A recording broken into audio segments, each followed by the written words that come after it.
अस्सलामुअलैकुम। माह रमज़ान की खुसूसी ट्रांसमिशन रौनक रमज़ान के साथ मैं हूं अनम काज़मी। उम्मीद करते हैं आप सब बिल्कुल ठीक ठाक होंगे, खैरियत से होंगे और उम्मीद करते हैं कि आपके रोज़े भी बिल्कुल बखैर आफियत ही गुजर रहे होंगे। आज के शो में हम जिस मौजू पर बात करने जा रहे हैं दर हकीकत इंसानी माशरे की बुनियाद या आप यूँ कह लीजिए कि हमारे खुशहाल घरानों की दीवारें हमारे मजबूत रिश्तों पर खड़ी हैं। जी बिल्कुल, आप सही जाने, आज हम बात करने जा रहे हैं हमारे रिश्तों की अहमियत के हवाले से।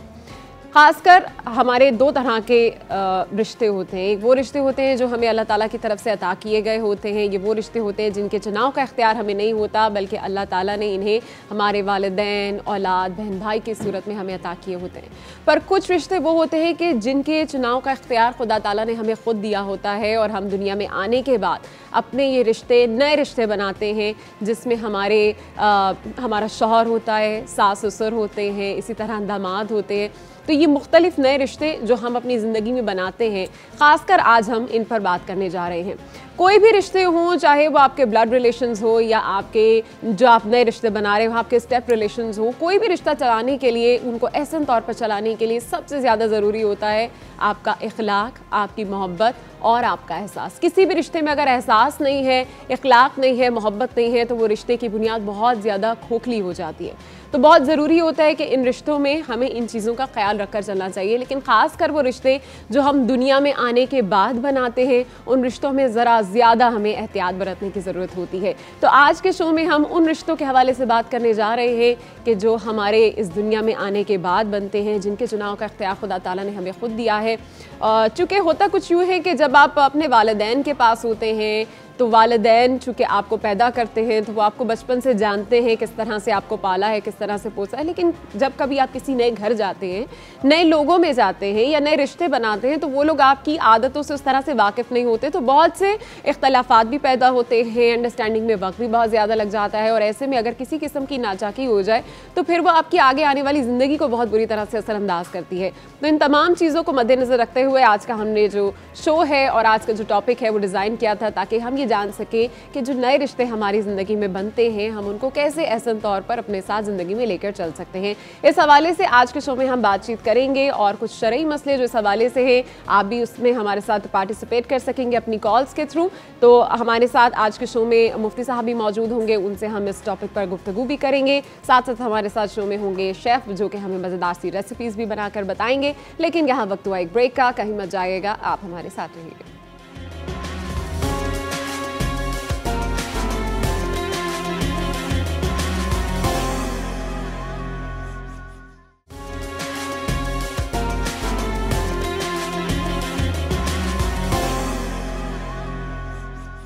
रौनक रमज़ान में आपको एक बार फिर से खुशामदीद कहेंगे और अब हम रुख करेंगे हमारे सेगमेंट इफ्तार अराउंड द वर्ल्ड का।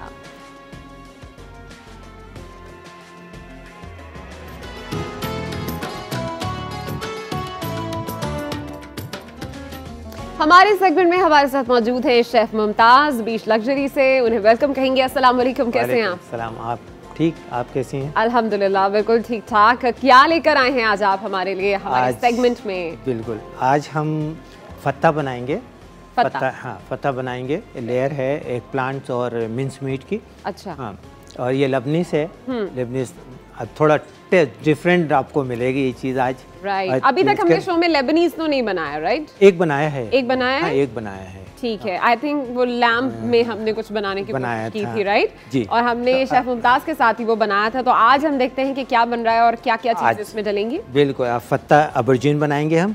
सबसे पहले मिन्स मीट को लेंगे, इसको हम सोते करेंगे टमाटो सॉस के साथ। इसके बाद फिर एक प्लांट को फ्राई कर लेंगे। फ्राई करने के बाद फिर हमारा प्रोसीजर स्टार्ट हो जाएगा। ज़बरदस्त। तो स्टार्ट करें? बिल्कुल, ज़रूर स्टार्ट करें। आज लेबनीज़ फूड हमारे यहाँ बनने लगा है और लेबनीज़ फूड के हवाले से आपको बताएं तो लेबनीज़ फूड ज़्यादातर जो है इट्स पोल्ट्री बेस्ड। और अगर वो रेड मीट भी इस्तेमाल करते हैं तो वो यूजुअली लैम्ब का होता है या गोट का होता है। ज़्यादातर लेबनीज़ फूड में हम इस चीज़ को देखते हैं, लेकिन आज जो है वो हम मिन्स के साथ बना रहे हैं, तो डेफिनेटली उसका फ्लेवर जो है वो थोड़ा डिफरेंट होगा। ये स्पाइसी है, नॉन स्पाइसी, तो हमें शेफ़ ही बता सकते हैं। शेफ़, नॉन स्पाइसी है। नॉन स्पाइसी बनते खाने के। टमाटो सॉस टेस्ट उसका तहीना के साथ उसका टेस्ट है, योगर्ट के साथ सॉस बनाएंगे, वो आप देखिएगा। Whole grains, fruits, vegetables, fresh fish और सी फूड जो है वो इनका बहुत खासा है। इनके खानों में यूजुअली हमें ये बहुत ज़्यादा नज़र आता है। अभी शेफ़ ने हमारा डालडा का कलौंजी का ऑयल डाला है और हम अपना खाना जो है वो इसी में बना रहे हैं और अपने खाने को इम्यूनिटी बख्शते हैं, जिससे डेफिनेटली हमारा जो ओवरऑल अगर इफ्तार के टाइम पर आप खाने अपने कलौंजी ऑयल में बनाकर खा रहे होते हैं तो डेफिनेटली वो भी हेल्दी होते हैं। और अगर सहरी में भी आप कर रहे होंगे तो डेफिनेटली पूरा दिन जो ऑयल की वजह से लोगों को यूजुअली बहुत ज़्यादा हैवीनेस फील होती है तो वो हैवीनेस फील नहीं होगी, क्योंकि ये ऑयल जो है वो काफ़ी लाइट है and it's really healthy for you. अच्छा, ये हमने गार्लिक सोते कर लिया, गार्लिक को पहले कर लिया क्योंकि उसकी क्वांटिटी कम है तो ये कच्चा नहीं रहेगा। ये तकरीबन हो गया। अब इसके अंदर तकरीबन 1 कप हमने ऑनियन डाल दिया। राइट, ये चॉप ऑनियन है, चॉप ऑनियन यूज़ करेंगे तो सही रहेगा इसके लिए। तो ये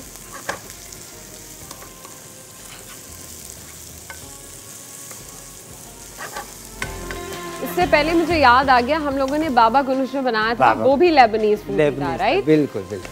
अच्छा, इसके अलावा जनाब शवारमास जो हैं, इनके लेबनीज शवारमास वो बड़े मज़ेदार होते हैं और इनके खानों में यूजुअली जो है वो हमें चिकपीस का इस्तेमाल बहुत ज़्यादा नज़र आता है। जैसे कि मैंने आपको बताया था कि इनके खानों को अगर आपने पहचानना हो तो उसमें चिकपीस का इस्तेमाल बहुत ज़्यादा किया जाता है।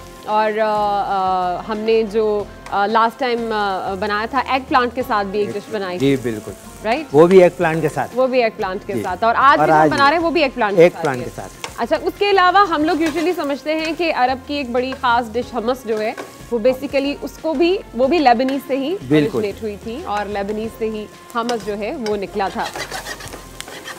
मिडिल ईस्ट के अंदर ज़्यादा जो कुजीन जो खाने आए हैं दुबई और सऊदी अरब से और कुवैत, इन जगह ज़्यादातर ये जो बिलोंग करते हैं लेबनान और इजिप्ट के साथ, तो ये ज़्यादातर वहीं से।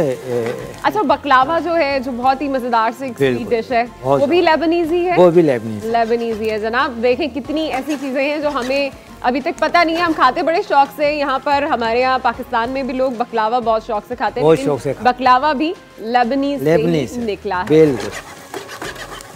अच्छा, ये सोते हो गया, ऑलमोस्ट सोते हो गया। इसके अंदर हम कीमा डालेंगे, ठीक है, मिंस मीट डालेंगे, ये लैम का है।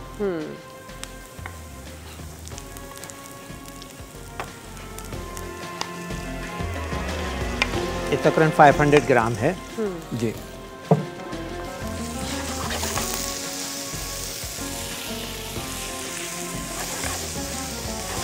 थोड़ा सोते करेंगे, उसके बाद फिर स्पाइसी इसके अंदर डालने स्टार्ट करेंगे। अच्छा, लेंदी ये सिर्फ यही है कि कीमा इसका, बाकी तो प्रोसीजर जो है वो बहुत इजी है। जब ये हो गया तो अब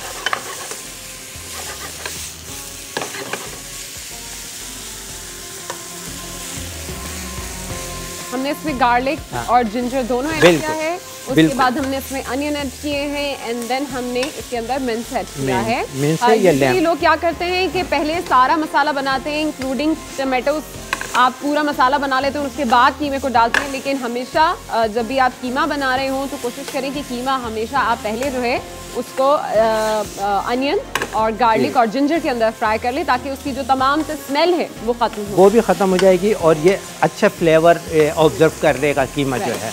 अच्छा शेफ, इसमें जो हमने मिंस यूज़ किया है ये कौन सा लैम है? लैम है, हाँ।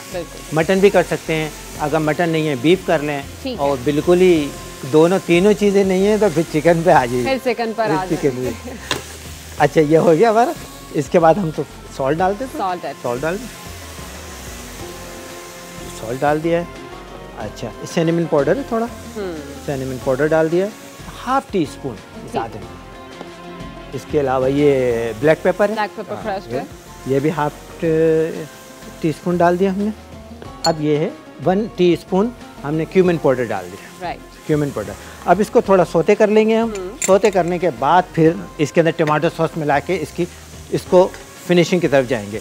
जैसे हमने ये सिनेमन पाउडर डाला है, इसकी खुशबू बिल्कुल अलग बहुत एनहांस हो गई है, खुशबू बहुत अच्छी आ रही है। एक ज़बरदस्त अरोमा जो है वो इस वक्त हमारे स्टूडियोज़ में है इस मीट का जो कि आज हम बना रहे हैं।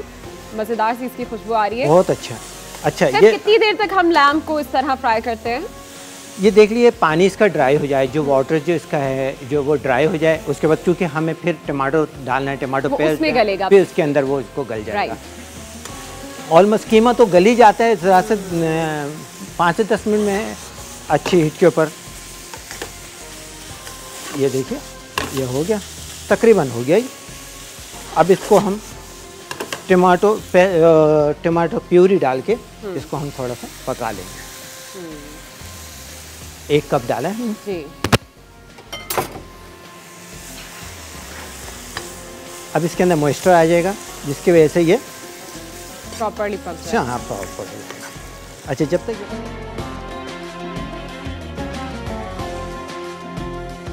तक हम एक प्लांट को काट लेंगे। एक प्लांट क्योंकि हमें जो है फ्राई करने हैं। राइट।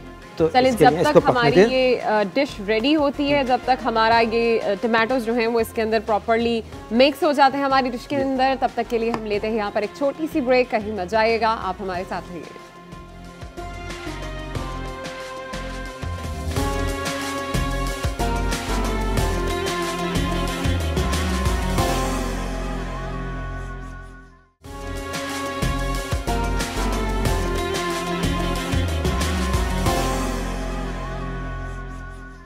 के रमज़ान में आपको एक बार फिर से खुशामदीद कहेंगे। आज लेबनीज डिश बना रहे हैं हम अपने शो में, और इस वक्त शेफ जो हैं वो एग प्लांट को फ्राई कर रहे हैं। शेफ कहाँ तक पहुंची है हमारी एग प्लांट? रेडी है। रेडी है जी बिल्कुल। आपने कैसे इसको फ्राई किया? किसी चीज इसको सॉल्ट लगाए, इसको काटने के बाद सॉल्ट लगा के 5 मिनट के लिए छोड़ दिया है। उसके बाद हमने फ्राई कर लिया है।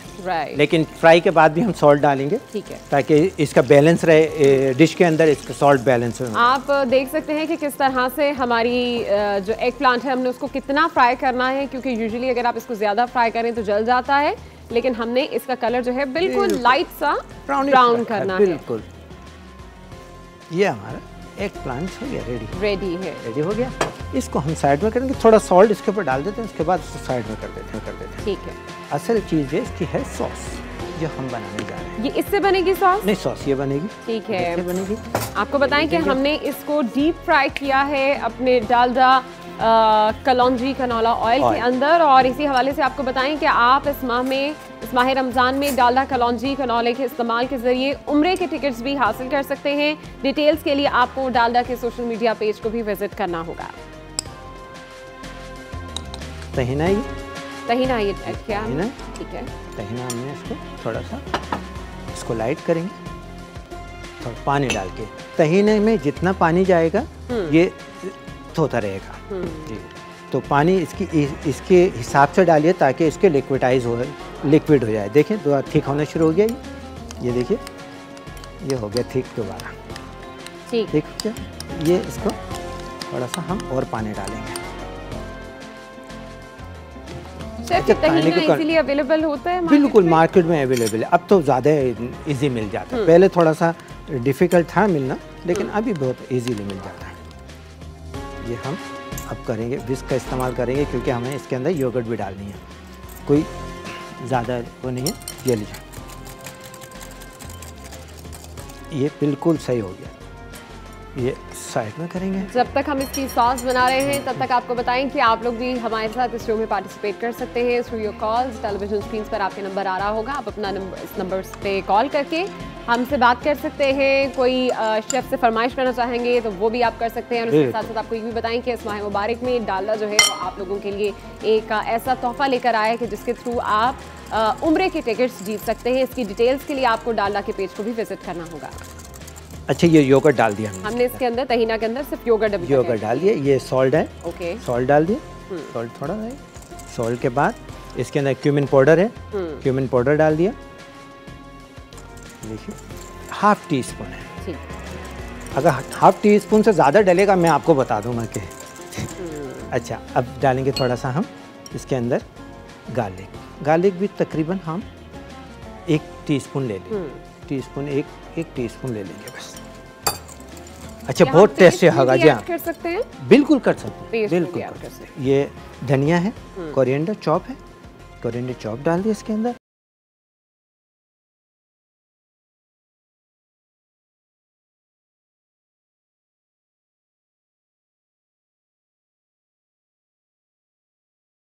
सॉस मजेदार सी बन ट्राई जरूर कीजिएगा आप लोग। और जो जो चीज़ें इसके अंदर हमने डाली है, मुझे इसको देख के पता नहीं क्यों हमस याद आ रहा है और कुछ ऐसा लग रहा है कि थोड़ा मिलता जुलता उसका शायद कलर तो ऐसे ही आ गया है, कलर भी वैसे ही है और मुझे लग रहा है कि शायद इसका टेस्ट भी थोड़ा मिलता जुलता हो। बहरहाल वो तो मैं आपको खा के बताऊंगी कि कैसा इसका जायका है और किस तरह की सॉस है, बट शक्ल इसकी इस वक्त बहुत ज़बरदस्त बनी है। अब देखना ये है कि हम नेक्स्ट क्या करने लगे। बड़ी सरप्राइजिंग सी डिश है आज ये मेरे लिए जी, क्योंकि लेबनीज फूड में मुझे नहीं पता कि इसके साथ ये लोग ब्रेड यूज़ करते हैं, राइस यूज़ करते हैं, या ये एज अ सैलड यूज़ होती है। ये अच्छा, ये नॉर्मल है, ठीक है, ब्रेड है जो घर पे आप बनाते हैं। जाती तो पीता ब्रेड है, ठीक है, लेकिन आप अगर पीता ब्रेड अवेलेबल नहीं है तो आप ये घर की ले लें, ठीक है। इसको भी आपने जस्ट फ्राई किया, जस्ट फ्राई, कुछ नहीं है, नॉर्मल ब्रेड है ये, ठीक है, नॉर्मल ब्रेड है ये। इसको हमने ये कर लिया इसको। इसके बाद हम योगर्ट डाल देंगे। ग्रेट।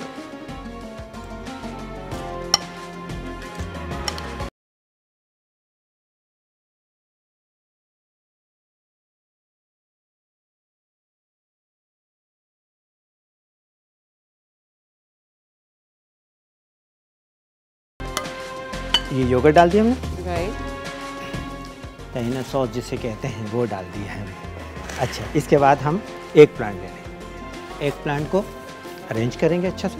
ये देखिए, एक प्लांट को ले लिया।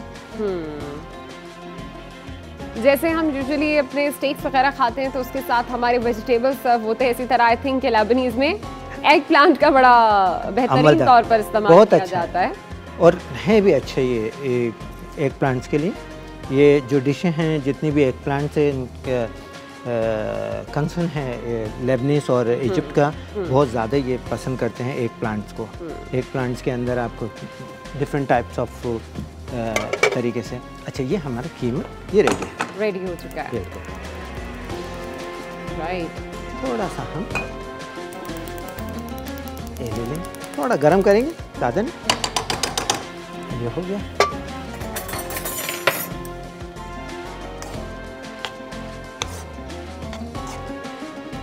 हमारा मिंस ऑलमोस्ट रेडी है। इसको हम हीट करेंगे इसको जो तरीका था, हाँ, जो हमने तरीका बताया तो उसी तरीके पे होगा। ये ऐसा नहीं कि चेंज किया है कोई, वही है। ये हो गया हमारा।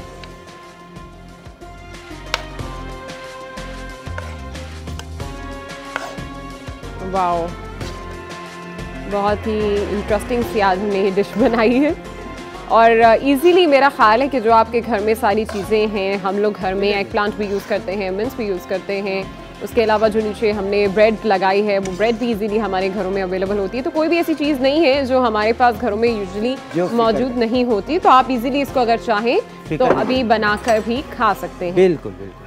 थोड़ा सा ऑयल ले लेंगे, थोड़ा ऑयल है, ऑयल थोड़ा चाहिए क्योंकि मुझे नट्स को फ्राई करना है। ये लीजिए, थोड़ा सा पैन में हमने ऑयल लिया है, ये नट्स डाल दिए इसके अंदर हमने। अच्छा, अभी मजीद काम बाकी है। आई थॉट कि हमारी डिश रेडी हो चुकी है। हाँ, रेडी तो है, बस अब गार्निश बाकी है इसकी।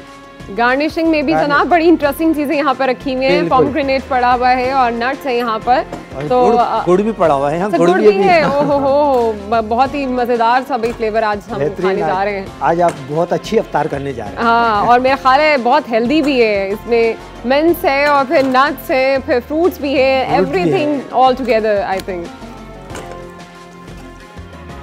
1 मिनट और है इसके बाद। ये लीजिए नट्स भी आपकी। हम इनको रोस्ट करके भी डाल सकते हैं कि हमें इसको रोस्ट करना लाजमी है, ठीक है, थोड़ा सा क्रिस्पी आज हो जाएंगे, क्रिस्पी हो जाते हैं। अदरवाइज अगर आपको इसको बाद में स्टोर करना हो और आपको फ्रिज में ऐसे रखना पड़े तो आपके नट्स जो हैं वो बिल्कुल ज़ाया हो जाते हैं। तो इट्स वेरी इंपॉर्टेंट कि आप जब भी कभी नट्स डाल रहे हैं तो उसको थोड़ा सा हल्का सा रोस्ट कर लीजिए। जैसे अभी हमने थोड़ा सा फ्राई किया, आप वैसे कर सकते हैं। वाह,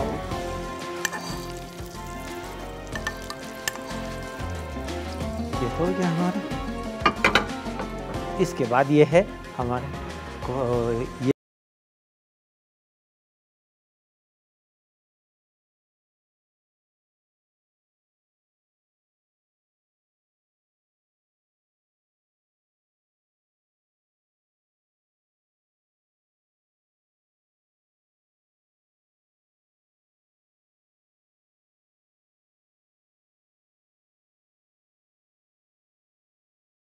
डालते हैं, हमने डायरेक्ट अनार ही डाल दिया इसमें। ये देखिए जनाब, हमारी डिश कितनी कलरफुल सी रेडी है और आई होप कि आप लोगों को आज की डिश जो है वो बहुत अच्छी लगी होगी। अभी हम लेंगे यहाँ पर एक छोटी सी ब्रेक, कहीं मजा आएगा, जिसके बाद वापस आएंगे और एक बड़ी ही मज़ेदार सी आज ड्रिंक भी बनाने जा रहे हैं जो कि आपके इफ्तार में आपको बहुत ही फ़ायदेमंद रहेगी। तो अभी हम लेंगे यहाँ पर एक छोटी सी ब्रेक, हमारे साथ रहिए।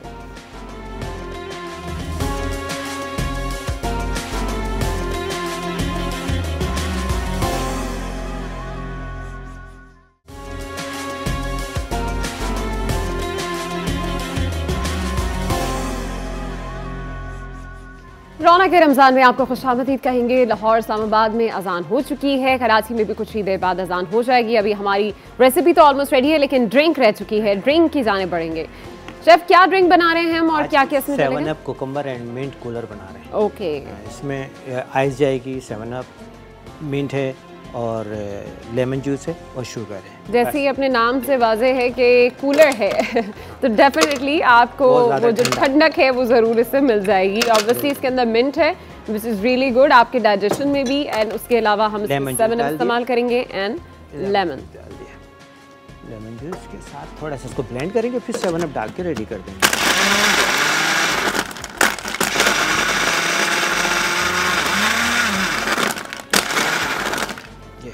इसमें हम अब 7 अप ऐड करें, थोड़ा सा शुगर डालेंगे, थोड़ा सा बस 7 अप डालेंगे तो ये रेडी। बहुत ही आसान और बहुत ही झटपट बनने वाली ये डिश।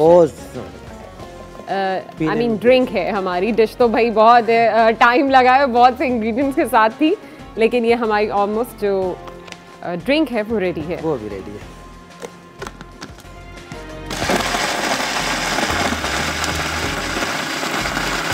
सिंपली 7 अप है, इसमें आइस क्यूब्स हैं और उसके साथ हमने मिंट ऐड किया है, थोड़ी सी शुगर ऐड की है और लेमन जूस है। तो ये सारे इंग्रेडिएंट्स मिला के बहुत ही मज़ेदार ठंडी ठंडी सी एक आपकी ड्रिंक आपके इफ्तार के लिए रेडी है। लोग यूजुअली 7 अप का इस्तेमाल करते हैं, दूध सोडा जिन घरों में बनता है इफ्तार के टाइम में तो वो भी 7 अप का इस्तेमाल करते हैं, लेकिन अगर आप इस तरह की ड्रिंक्स बना लेते हैं, बहुत लाइट होती हैं और ईजी टू आपके डाइजेशन में बहुत ज़्यादा हेल्प करती हैं ये। तो ये हमारी ड्रिंक्स भी जो हैं वो ऑलमोस्ट रेडी हैं। चलिए जी, आपने देखा कि आज हमने किस तरह से डिश बनाई है। Thank you so much chef Mumtaz, आप हमारे साथ थे और आपने मज़ेदार सी डिशेस हमारे लिए आज रेडी की हैं। इसी के साथ जनाब यहाँ पर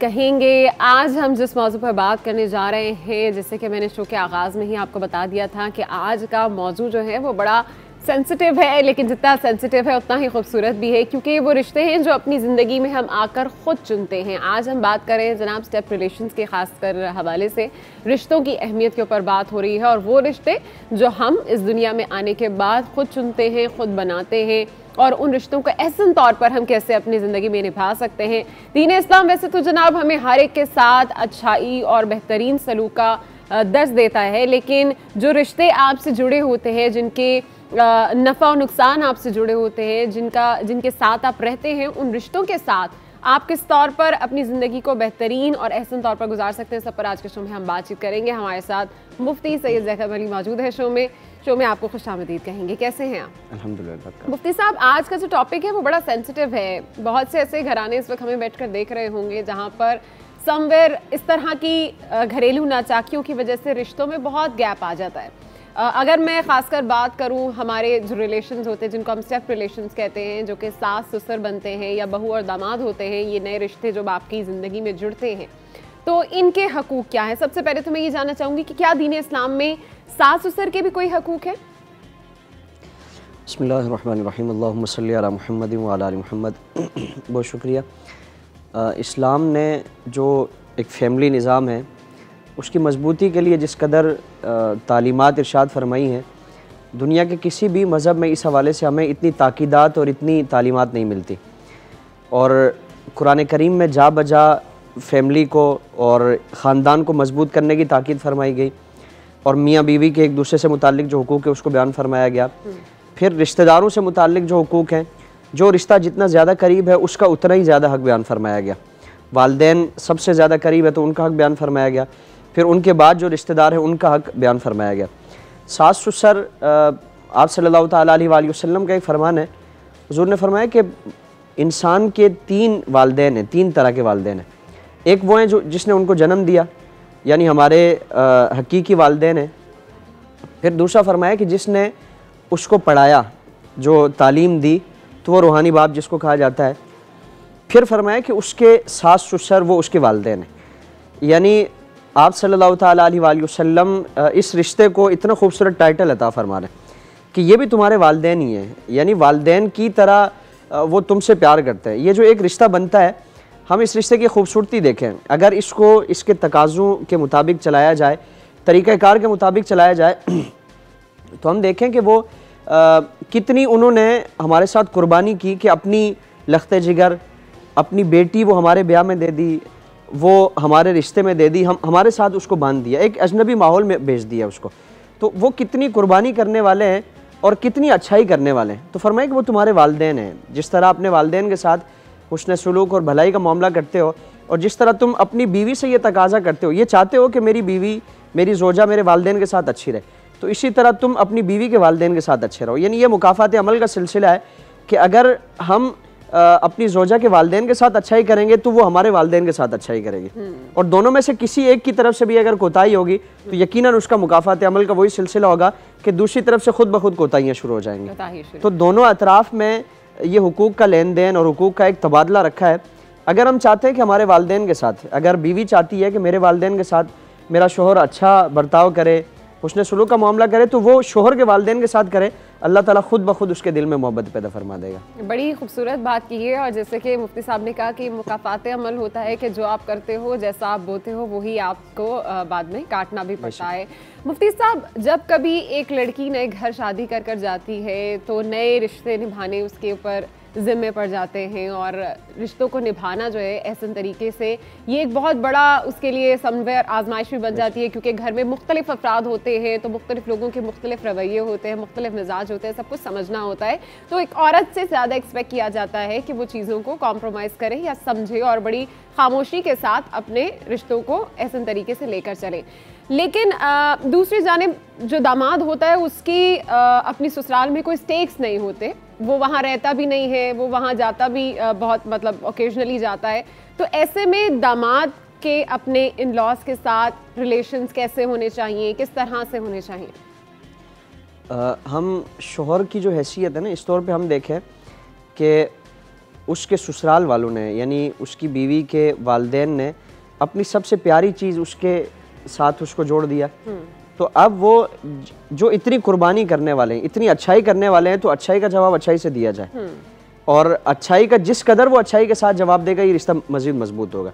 हमारे यहाँ गलत फहमियाँ क्या पैदा होती हैं कि मामूली सी बात होती है, मिसाल के तौर पर कोई अगर दामाद अपने ससुराल गया और किसी ने वहाँ जो उसके सास ससुर हैं, उसके दीगर इस तरह के रिश्ते हैं, तो अब खुदा न खास्ता किसी का अपना कोई मामला है, कोई परेशानी है, कोई मुसीबत है, जिसकी वजह से उसके रवैये में वैसी गर्मजोशी नहीं हुई जो होनी चाहिए थी, वो वजह कोई नहीं है, वजह उसकी अपनी है, किसी और वजह से मायूस है। अब ये दिल में लेके बैठ जाता है कि नहीं, मेरे साथ तो उन्होंने नहीं सही सलूक नहीं किया, बर्ताव मेरे साथ अच्छा नहीं किया। वो इस चीज़ को संभालने की कोशिश नहीं करता, किसी अच्छे तरीके से लाने की उसको कोशिश नहीं करता कि मैं इनके मामलात में झांक कर देखूँ कि क्या इनकी गमी क्या है, वजह क्या है कि जिसकी वजह से ये सारे मामलात हैं। मैं इस फैमिली का फ़र्द हूँ, इसको हल करने की कोशिश करूँ, ना ये कि वो मजीद उस चीज़ को, और फिर अंदर ही अंदर वो एक कुड़न रहती है, जंग बन जाती है, वो फिर रिश्तों में गैप आना शुरू हो जाता है। यानी आप सल्लल्लाहु ताला अलैहि वसल्लम ने रिश्तों को जो मजबूत करने का, और बिलखुसूस मियाँ बीवी के रिश्ते को, हुज़ूर ने फरमाया कि अगर तुम्हारी ज़ौजा की तरफ से कभी तुम्हें कोई नागवार बात गुजरती भी है, यानी तुम्हारे मिजाज के नामुवाफिक कोई बात आती भी है, तो फरमाया कि उसकी वो अच्छाई तुम याद करो कि जो उसकी तरफ से उसके अलावा जो अच्छाइयाँ तुम्हें पहुँचती हैं। यानी ऐसा तो नहीं कि वो सुबह से शाम तक और पूरी ज़िंदगी वो बुराइयों का ही मजमूआ है। एक कभी तुम्हारे मिजाज के नामुआफिक और नापसंदीदा कोई बात आई है तो हज़ारों उसकी ऐसी बात होंगी जो अच्छी होंगी। तो फरमाया कि उसकी तरफ तवज्जो करो। अगर ये मलिका पैदा हो जाए ससुराल वालों के लिए भी कि अगर कभी एक मामला ऐसा हुआ है तो 1000 मामले ऐसे हैं कि उन्होंने हमारे साथ अच्छाई की है, तो अच्छाइयों की तरफ नज़र करेंगे तो अल्लाह रब्बुल आलमीन फिर वो रिश्ते में मजीद मजबूती अता फरमाएगा। अच्छाइयों की तरफ नज़र करेंगे तो डेफिनेटली आपके रिश्ते जो है वो मजबूत होना शुरू हो जाएंगे, और जो छोटे मोटे मार्जिन हैं अपने रिश्तों में हर एक को ही देने चाहिए। ख़ासकर जो रिश्ते आपके साथ जुड़े होते हैं उनको ये मार्जिन ज़रूर देना चाहिए कि वो अगर कभी किसी अच्छे मूड में नहीं हैं या किसी बात पर उन्होंने अपनी राय पेश कर दी है तो समवेयर वहाँ पर हमें उस राय का एहतराम भी करना चाहिए। अच्छा मुफ्ती साहब, बात का मैं आगाज़ यूँ भी करना चाहूँगी कि अभी आपने कहा कि जब एक रिश्ते में मियाँ बीवी बनते हैं तो दोनों माँ बाप डेफिनेटली, चाहे वो लड़के के माँ बाप हों चाहे लड़की के माँ बाप हों, एक बड़ा अपने दिल जिगर के साथ अपने बच्चों को इस रिश्ते में जोड़ते हैं। लेकिन जब इस रिश्ते को जोड़ रहे होते हैं कुछ बातें, कुछ नज़ाकतें ऐसी होती हैं उस मौके पर कि जो ज़िंदगी भर आपके दिलों में रह जाती हैं। ख़ासकर जब माँ बाप, लड़की के माँ बाप की जानिब से कोई शराइत या डिमांड्स रख दी जाएं कि जी हमारी मतलब बहुत सी मुख्तलिफ़ किस्म की शराइत होती है। जैसे कुछ लोग चाहते हैं कि हमारी बेटी को अलग घर में रखा जाए, इसी तरह लड़के के माँ बाप की जानिब से कुछ शराइत रखी जाती हैं कि जैसे हमें जहेज़ में ये चाहिए या हमें गाड़ी चाहिए या कोई इस तरह की शराइत जब रख दी जाती है तो फिर उन रिश्तों में शुरू में ही जो गैप पैदा हो जाता है वो गैप कैसे पुर किया जाए?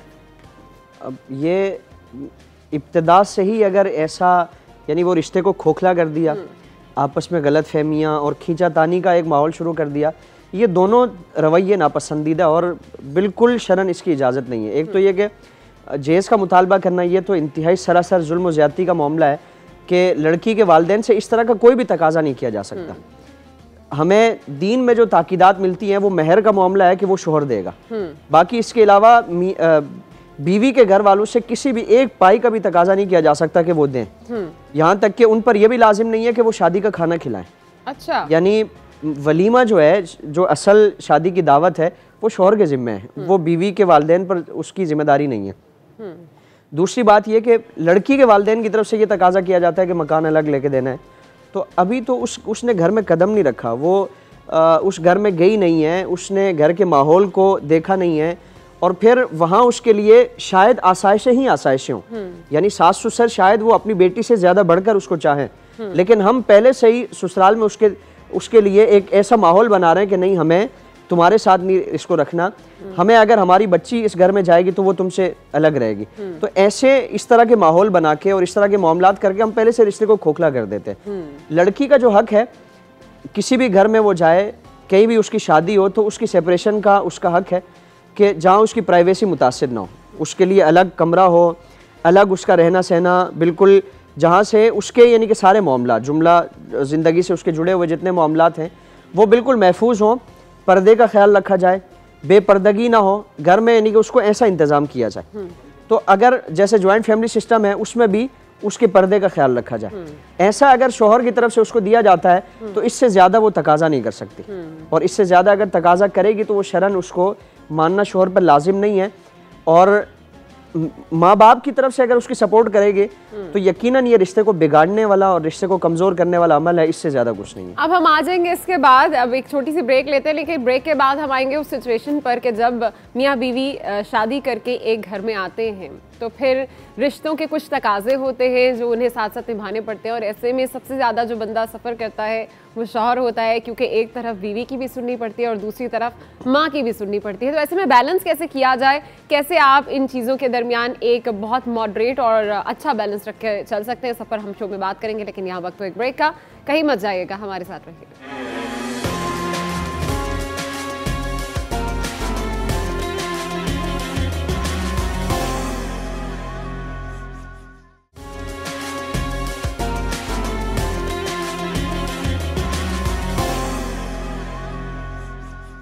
रौनक रमज़ान में आपको एक बार फिर से खुशामदीद कहेंगे। बात कर रहे हैं हम आज इन लॉ रिलेशंस के हवाले से, और ख़ासकर हम उन चीज़ों पर बात करना चाह रहे हैं क्योंकि हमारे जो वालिदैन के हकूक़ होते हैं, औलाद के हकूक़ होते हैं, जो हुकूक़ुल इबाद हैं, इन सब पर हमने अपने शो में पहले भी बातचीत की थी। पर ये जो रिश्ते हैं इनके हकूक़ क्या हैं और इनको कैसे हम बेहतरीन तौर पर निभा सकते हैं, इस सब पर आज के शो में हम बातचीत कर रहे हैं। अभी ब्रेक पर जाने से पहले मैंने एक सवाल किया था और वो सवाल कुछ यूँ था कि जब कभी आप एक नए घर की तश्कील देते हो तो डेफिनेटली उस घर में लड़ाई झगड़े भी होते हैं, इख्तलाफात भी होते हैं और कुछ चीज़ें अच्छी और बुरी भी आपको लग रही होती हैं, लेकिन ऐसे में वो शख्स जिससे ये सब रिश्ते जुड़े होते हैं, मुंसलिक होते हैं, वो शख्स सबसे ज़्यादा पिस जाता है अगर बात हो मियाँ और मतलब माँ और बीवी के दरमियान की। तो ऐसे में वो शख्स क्या करे कि जो माँ और बीवी के दरमियान फंस जाता है? मुफ्ती साहब, क्या करना चाहिए ऐसे शख्स को? बिस्मिल्लाहिर्रहमानिर्रहीम। सबसे पहले तो वो हालात का जायज़ा ले कि हक़ पर कौन है। बाज़ मरतबा हमारे यहाँ इफ़रात व तफरीद का मामला होता है। बाज़ मुआशरे के वो लोग हैं कि जो बीवी को हर वक्त दबाने की कोशिश करते हैं, माँ की अंधी तकलीद की जाती है, और बाज़ ये है कि वो बीवी की साइड ले कर माँ को बिल्कुल डिग्रेड कर दिया जाता है और बावजूद हक़ पे होने के वो उसका साथ नहीं दिया जाता। तो ये दोनों रवैये नुकसानदेह हैं और ख़ानदानी एक जो सिस्टम है उसको तबाह करने वाला मामला है। जुर्म या गुनाह का या गलती का कोई भी हुक्म दे उसकी ताबेदारी नहीं की जाएगी। ये आप सल्लल्लाहु ताला अलैहि वसल्लम का फरमान है कि किसी भी शख्स की अल्लाह रब्बुल आलमीन की नाफरमानी में ताबेदारी नहीं की जाएगी।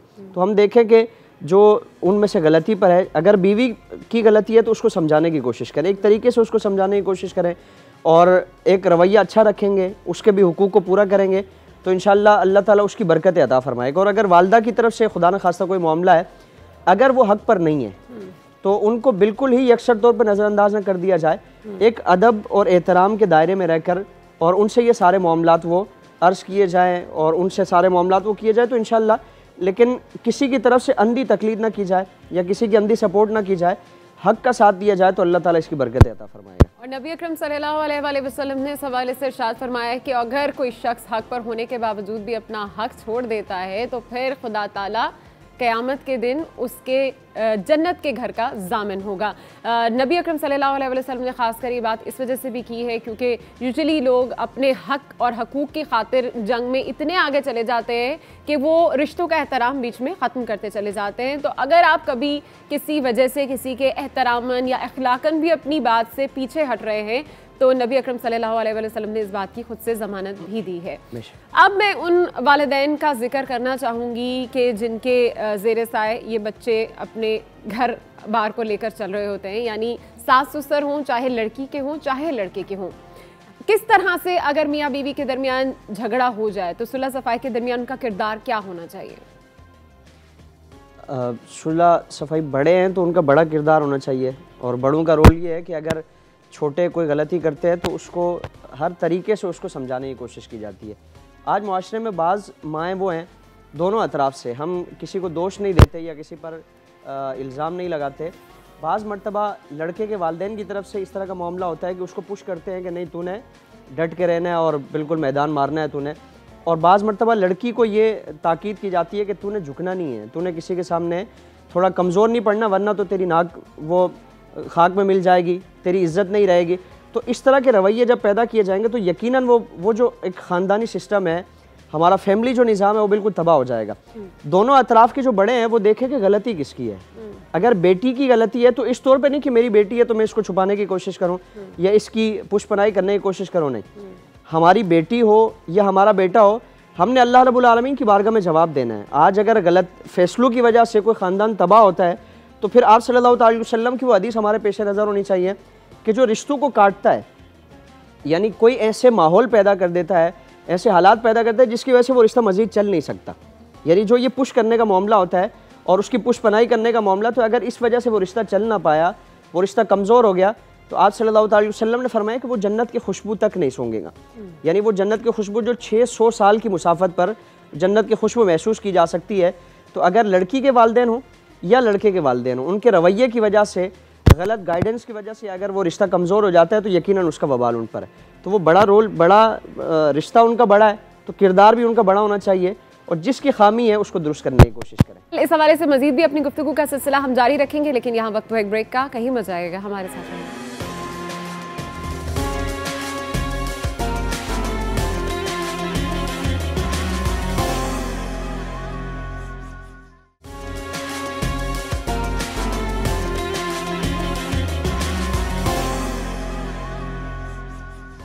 इख्तलाफात तो जनाब हर रिश्ते में होते हैं, लेकिन अगर ऐसे रिश्तों में इख्तलाफात आ जाएं तो बहुत दूरियां बढ़ जाती हैं। मुफ्ती साहब हमारे साथ मौजूद हैं। हम बात कर रहे हैं कुछ ऐसे मसाइल पर जो मियाँ बीवी अपनी ज़िंदगी में महसूस करते हैं। सास ससुर के ज़ेर साया ये कपल अपनी ज़िंदगी को आगे बढ़ा तो रहा होते हैं, लेकिन उनके मौजूदगी से भी समवेयर कुछ ऐसे मसाइल पैदा हो जाते हैं। तो मैं मुफ्ती साहब से पहले तो ये जानना चाहूँगी कि मुफ्ती साहब कितना क्या बेहतर है कि ससुराली रिश्तों में कितनी नज़दीकी जो है वो सेहतमंद होती है, और हमें कितना गैप मेंटेन करके रखना चाहिए इन रिश्तों में? रिश्तों को जितना करीब किया जाए, यानी दिली तौर पर वो जितने करीब हो तो उतना अच्छा है कि एक दूसरे के दुख सुख में काम आना, एक दूसरे की खुशी गमी में एक दूसरे के साथ खड़े होना, इससे रिश्तों की मजबूती आती है, पुख्तगी आती है। बाकी जहाँ मकानात की कुर्बत का या रिहाइश की कुर्बत का मामला है, तो अगर शोहर की हैसियत है, शोहर की इस्तिताअत है और वालिदैन उसकी खिदमत के मुस्तहिक नहीं है, यानी मोहताज नहीं है कि वो और भी औलाद है, तो फिर वालिदैन को ये उनके लिए मुनासिब नहीं है कि बेटे को फोर्स करें कि नहीं तूने हमारे साथ ही रहना है। अगर और औलाद भी उनकी खिदमत में है और वहाँ उसकी बीवी की प्राइवेसी मुतासिर होती है, पर्दादारी मुतासिर होती है, तो अगर इस सूरत में बेटा अगर अलग घर में रहना चाहता है तो उसमें कोई हर्ज नहीं है, शरन कोई कबाहत नहीं है, बल्कि ये रिश्ते की मजबूती का एक बायस है कि वो इस माहौल से निकल कर वालिदैन के हुकूक की ताबेदारी करे। इसमें किसी किस्म की उसके लिए छूट नहीं है। लेकिन मुफ्ती साहब बड़ा मुश्किल नहीं हो जाता कि जब आप एक कपल, क्योंकि आजकल हमारे यहाँ बहुत कॉमन प्रैक्टिस है कि जब शादियाँ होती हैं तो कपल सेपरेटली रहना शुरू कर दे, तो ऐसे में बेटा जो है वो अपने वालिदैन के हुकूक बेहतरीन तौर पर कैसे निभा सकता है? अगर वालिदैन मोहताज हैं, वालिदैन उसकी खिदमत के मोहताज हैं, तो फिर तो किसी सूरत में उसके लिए इजाज़त नहीं है कि वालिदैन को इस तरह बेआसरा छोड़े। ये तो कोई ना उसकी बीवी के लिए जायज़ है कि इस तरह की बेजा डिमांड्स करे, और ना उसके लिए जायज़ है कि वालिदैन को किसके सहारे पे वो छोड़ के जाएगा, क्योंकि वालिदैन की खिदमत ही उस पर लाजिम है। लेकिन मुफ्ती साहब ऐसे भी होता है ना कि अक्सर रोज़गार की खातिर आपको छोड़ के जाना पड़ता है, कहीं आप दूर अपने घर वालों से रह रहे होते हो, तो ऐसे दूर रहते हुए आप अपने वालिदैन के हक़ कैसे पूरे कर सकते हो? हाँ, इस सूरत में यह है कि वालिदैन की जो भी जायज़ उनकी ज़रूरियात हैं, उनकी सेहत के हवाले से और उनकी रिहाइश के हवाले से या दीगर जो भी ज़रूरियात हैं, तो उस हवाले से बेटे की जो भी इस्तिताअत है, अपनी इस्तिताअत के मुताबिक वो वालिदैन की खिदमत करेगा, जायज़ उनकी ज़रूरियात पूरी करेगा और किसी भी सूरत में वालिदैन की खिदमत में कोताही नहीं लाएगा। एक तो ये कि वालिदैन की और भी औलाद है और भी उनको संभालने वाले हैं, तो ये तो एक अलग मामला है। लेकिन जहाँ वालिदैन की मोहताजी का मामला है, तो फिर कोई भी ऐसी सूरत कि जिसमें वो औलाद की मोहताज है, उसको पूरा करना ये औलाद पर लाजिम है। और अगर इस कैफियत में अगर बेटे ने कोई कोताही का मामला किया तो अल्लाह रब्बुल आलमीन की बारगाह में उसकी सख्त सरजनिश है। जो वालिदैन के हुकूक उस पर लाजिम फरमाए गए हैं, उसकी अदायगी बहर सूरत लाजिम होगी। अच्छा, अभी हमें लाहौर से कॉल आई थी ब्रेक में, और वो खातून थी, उन्होंने अपना एक सवाल सामने रखा था, मैं ज़रूर आपके सामने भी पेश करना चाहूँगी। नायला ने हमें कॉल की थी लाहौर से। नायला का कहना है कि क्या अगर शौहर बीवी के वालिदैन को पसंद नहीं करता और वो मना करता है मेरे वालिदैन से मिलने से भी, तो क्या शरन इसकी इजाज़त है कि मैं शौहर की बात मानूँ और वालिदैन से दूर हो जाऊँ? नहीं, इससे पहले जो हमने कलाम किया ना कि अल्लाह की नाफरमानी में किसी की इताअत नहीं है, तो ये तो रिश्तों को सरासर काटने वाला, और वो जो सगे रिश्ते हैं उनको काटने वाला ये अमल है, तो इसमें किसी भी सूरत में शोहर की इताअत नहीं की जाएगी। बाज़ अगर वालिदैन की तरफ से खुदा न खास्ता अगर बिलफ़र्ज़ वालिदैन की तरफ से कोई साजिशें या इस तरह का मामला होता है जो नापैद है, ऐसा तसव्वुर नहीं किया जा सकता, अगर ऐसा है तो वालिदैन से थोड़ा एक दूरी इस तौर पर अपनी बीवी को करा सकता है कि वो उनको थोड़ी अक्ल आए, थोड़ी समझ आए। लेकिन अगर ऐसा कोई इशू नहीं है तो फिर अपनी बीवी को इन रिश्तों से काटना ये इंतहाई गुनाह कबीरा में से है। और आप सल्लल्लाहु अलैहि वसल्लम ने फरमाया कि मुआशरे का सबसे बदतरीन शख्स वो है कि जो रिश्तों को आपस में काटता है, और मुआशरे का सबसे बेहतरीन शख्स वो है जो रिश्तों को एक दूसरे के साथ जोड़ता है। लेकिन इसमें यह भी ख्याल रखा जाए कि अगर बीवी अपने वालिदैन से मिलने के लिए जाती है तो इतना लंबा वहाँ जाके स्टे ना करे कि यहाँ शोहर के घर के मामलात, बच्चों की तालीम और तरबियत, ये सारे मामलात मुतासिर हों। इन सारी चीज़ों को लेकर चले तो शोहर के लिए जायज़ नहीं है कि वो बीवी को मुतलकन अपने वालिदैन से रोके। लेकिन मुफ्ती साहब कुछ ऐसे भी लोग होते हैं जो इस तरह की शराइत रख देते हैं, तो ऐसे में खातून को क्या करना चाहिए, सब पर हम बात करेंगे। लेकिन यहाँ वक्त तो एक छोटी सी ब्रेक का, कहीं मत जाइए, आप हमारे साथ रहिए।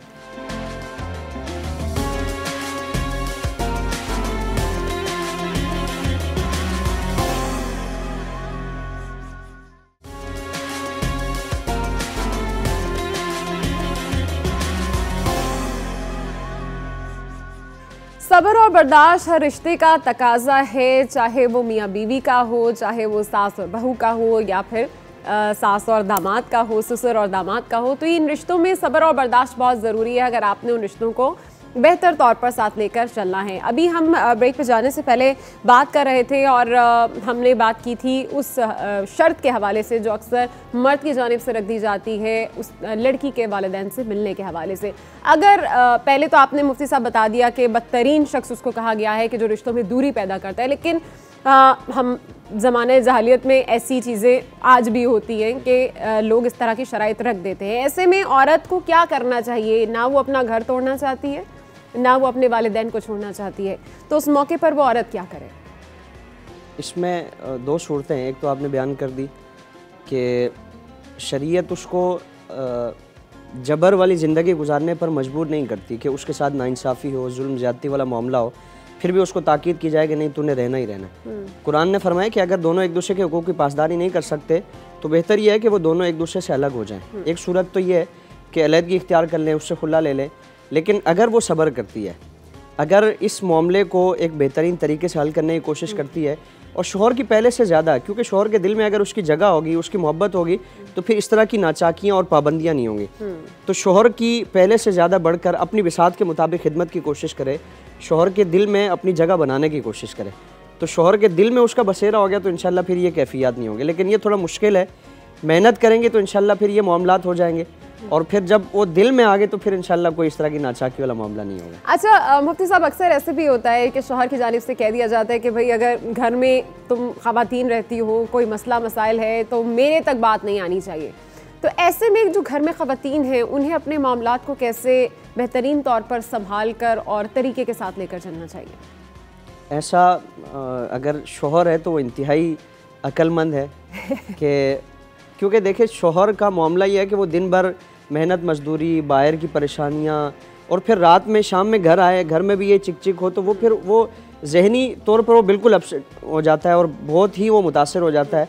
तो घर की ख़वातीन को चाहिए कि खुदा न खास्ता अगर इस तरह के मामलात होते भी हैं तो उनमें से जो बड़ा है वो बड़ेपन का मुजाहरा करे, जो छोटा है वो जो बड़ों का अदब का मामला है उसको बजा लाते हुए। फिर जो हदीस इससे पहले आपने पढ़ी कि जो हक पर होने के बावजूद, यानी ये अना का जज्बा पैदा ना किया जाए कि मैं तो मेरे साथ तो ये हुआ है, अगर गलती है तो फिर तो तस्लीम किया ही जाए। गलती नहीं भी है, हक पर भी है, तब भी अगर अपने हक से पीछे हटेंगे और बावजूद हक पर होने के बावजूद उस बदला लेने के, यानी ज़बान है हम भी चलाएंगे, तो ज़बान चलाने की इस्तिताअत के बावजूद अगर हम माफ़ करेंगे तो फरमाया कि मुआशरे का सबसे बेहतरीन शख्स वो है, अल्लाह की बारगाह में सबसे ज़्यादा मुअज़्ज़ज़ शख्स और कल क़यामत में सबसे ज़्यादा बुलंद मर्तबे वाला शख्स कि जो हक पर होने के बावजूद अपने हक से पीछे हट जाता है और दूसरे को माफ़ करता है। तो अगर ये जज्बा पैदा करेंगे तो इंशाल्लाह घर वो गहवारा जन्नत बन जाएगा। अच्छा मुफ्ती साहब, ये भी मैं आपसे जानना चाहूँगी कि कहा यूँ जाता है कि औरत से ज़्यादा ये मर्द पर फ़र्ज़ है कि वो जब एक घर में रहता है, ख़ासकर मैं घराना उस घर को कहूँगी कि जहाँ पर सास ससुर और शौहर और उसकी बीवी रहते हैं, क्योंकि बीवी के वालिदैन का जो हिस्सा है वो बहुत दूर हो जाता है जब आप एक घर में एक यूनिट में रह रहे होते हैं। तो ऐसे में कहा यह जाता है कि औरत पर इतना फ़र्ज़ नहीं है उसके माँ बाप का ख्याल रखना जितना कि उस लड़के पे जिसके वो वालिदैन हैं उस पर फ़र्ज़ है। इस्लामी तालीमात के मुताबिक बताइएगा कि क्या अहकामात हैं इसके? जी, लड़की पर अपने सास ससुर की खिदमत ये फ़ी नफ्सी शरन कोई फ़र्ज़ वाजिब नहीं है। ये एक अगरचे बात कड़वी है कि हमारी जो अमूमन सास ससुर का एक जो स्टेटस होता है तो इसको वो एक समझते हैं कि नहीं ये तो हमारे ख़िलाफ़ बात कर दी, तो शरन उस पर कोई लाजमी नहीं है, लेकिन अखलाकन उसकी ज़िम्मेदारी है क्योंकि उसका शोहर वो अपने जुमला सारे मामलात, उसकी भी ज़रूरियात और घर की सारी ज़रूरियात के लिए दिन भर वो मेहनत मुशक्क़त ओवर टाइम और कभी इधर जाना कभी उधर जाना ये सारे मामलात करता है और वो उनको खुश करने के लिए। तो अब उसका बीवी पर यह हक है, बीवी का एक अखलाकी एक ज़िम्मेदारी है कि उसके वालिदैन को अगर जहाँ घर में अगर मियाँ बीवी आपस में रहते हैं, दो चाय की प्यालियाँ पक रही हैं तो तीसरी पक जाए तो कोई वो कोहराम नहीं मच जाएगा। अगर खाने की हंडियाँ पकती है तो उसमें एक प्लेट अगर ज़्यादा पक जाएगी तो इस चीज़ को अगर अपने ऊपर तारी कर लेंगे कि नहीं मैं तो ये बड़ा काम है बहुत ज़्यादा काम है, मैं नहीं करूँगी, तो फिर वो यकीनन बड़ा लगेगा। लेकिन अगर इस तौर पर इसको हल करने की कोशिश करेंगी, चलाने की कोशिश करेंगी कि मैं अपने शोहर के वालिदैन से अच्छाई करूँगी तो शोहर मेरे साथ अच्छाई करेगा, मेरे वालिदैन के साथ, मेरे बहन भाइयों के साथ अच्छाई करेगा, तो फिर ये कोई मुशक्क़त नहीं लगेगी, ये परेशानी नहीं लगेगी। इंशाल्लाह फिर इसकी बरकतें भी आप देखेंगे। बिल्कुल। पहली चीज़ तो ये कि ये कोई कल्चरल एक इशू नहीं है, ये एक रिलीजियस इशू है। जिस हवाले से मुफ्ती साहब ने बताया है कि बेशक औरत पर ये फ़र्ज़ नहीं है, पर इखलाकन ये ज़रूर फ़र्ज़ है कि कोई अगर आपके साथ रह रहा है तो उसके साथ आप हुस्न इखलाक के साथ पेश आएँ। इसी तरह हमने देखा है कि जो खातून के यानी बीवी के वालिदैन की मुदाखलत के हवाले से भी बहुत ज़्यादा शिकवे शिकायत होते हैं कि जी बेजा मुदाखलत से हमारा घर डिस्टर्ब होता है। तो ऐसे में क्या जब बेटी को ब्याह दिया जाता है तो वालिदैन का उस पर से हक कम हो जाता है या वो उसके मामलात में मुदाखलत नहीं कर सकते? इस पर भी थोड़ी सी वजाहत पेश कीजिएगा। अगर बेटी के साथ जुल्म व ज़्यादती वाला मामला है खुदा न खास्ता, तो फिर तो मुदाखलत करना उनका हक है, बल्कि उनका फ़रीज़ा है। यानी अपनी बेटी को उस जहन्नुम में जलने के लिए, कुड़ने के लिए ना छोड़ें। जिस तरह अभी गुज़श्ता 1 महीना पहले शायद हिंदुस्तान की वो वीडियो आई थी बच्ची की, जिसने ख़ुदकुशी की सिर्फ इस वजह से कि ससुराल में उसको तंगी थी, मसाइब व आलाम थे, परेशानियों का जुल्म व ज़्यादती वाला मामला था, और वालिदैन की तरफ से भी बार बार उसको समझा के भेज दिया जाता था कि बेटा घर चलाओ, घर चलाओ। तो अगर खुदा न खास्ता ऐसा मामला है तो वालिदैन के लिए ज़रूरी है कि वो खामोशी इख्तियार न करें, लेकिन बेजा उनकी मुदाखलत ना हो, बिला वजह उनकी मुदाखलत ना हो कि बीवी किसी बात पर, छोटी बात पर उठ के आ गई है तो यहाँ उसको पंप किया जा रहा है, उसको कान भरे जा रहे हैं कि नहीं तूने तो मजबूत खड़े होना है, तूने ऐसा मामला नहीं करना। अगर ये ऐसा मामला तो फिर वो कता ताल्लुकी और कता रहमी का मामला हो जाएगा।